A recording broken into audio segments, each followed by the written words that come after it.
essaye d'imaginer un monde où toutes les choses très très graves ou très très importantes te sont signifiées par un texto. Là, t'es là, caméra 2. T'es en train de faire l'amour. T'as la sève qui monte, tu vois.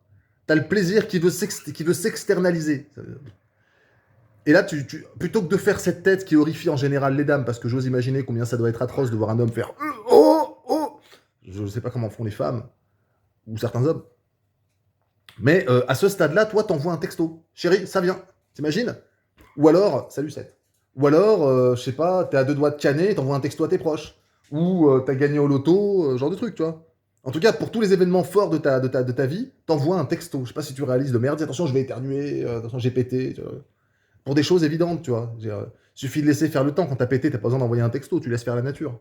Mais bon, bref. Là, si tu veux, c'est tellement grave que moi, ce matin, j'ai été réveillé par un double vibreur. Et le double vibreur, en général, c'est un message. Autant dire, j'en ai pas souvent, des textos.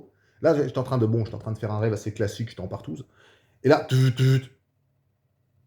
ça, c'est ma mère, ça, tu vois. La transition est bizarre. Et je regarde le message. Si vous n'êtes pas encore vacciné, veuillez machin. On en est là.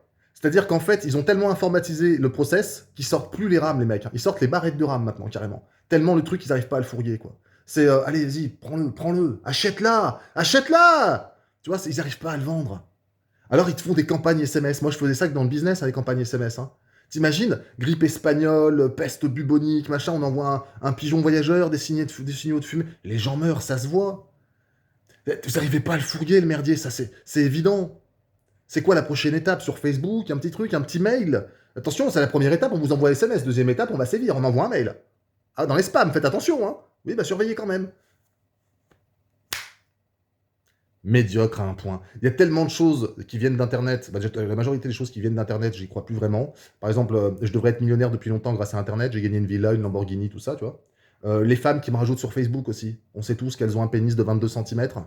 Hein, c'est absolument faux, avec des seins, ces trucs. Mais même dans les films, elles n'existent pas, ces meufs. Je sais pas, il y a quand même des mecs qui arrivent à croire que ce truc-là, c'est possible. Et Kimberly Followay. Oh yes, j'accepte. Salut, salut, c'est Kimberly. Il y a des mecs qui tombent dans le panneau. Mais il y a des mecs qui vont se dire oh génial, il reste des vaccins. Oh plus, on y va. Il m'a envoyé un texto. Oh, faut se dépêcher là. Les mecs qui génèrent la pénurie, c'est du business, hein. C'est pas de la médecine là. Hein. Ah non, non, la médecine, ça se passe pas comme ça. La médecine, t'envoie pas une campagne de pub. C'est ça, ça. Non, campagne de pub, c'est gratuit, c'est toi le produit déjà. Mais campagne de pub, logiquement, c'est pour te vendre un truc. Mais là, c'est gratuit. À quoi ça sert alors? Je comprends plus, putain de merde. Bon, bref, donc du coup, je leur ai répondu gentiment. Bon, que je suis pas malade. J'ai mis je suis pas malade. Je vous ai mis le message dans l'onglet communauté. Je suis pas malade. Moi, j'ai mon pass, je suis pas malade. Vous me laissez tranquille tant que je suis pas malade. Enfin, si je suis malade, je suis diabétique, mais bizarrement, vous m'envoyez pas des messages pour me dire on a trouvé un remède en moins d'un an. Ah, vivement que je crève du sida. Allez, bise.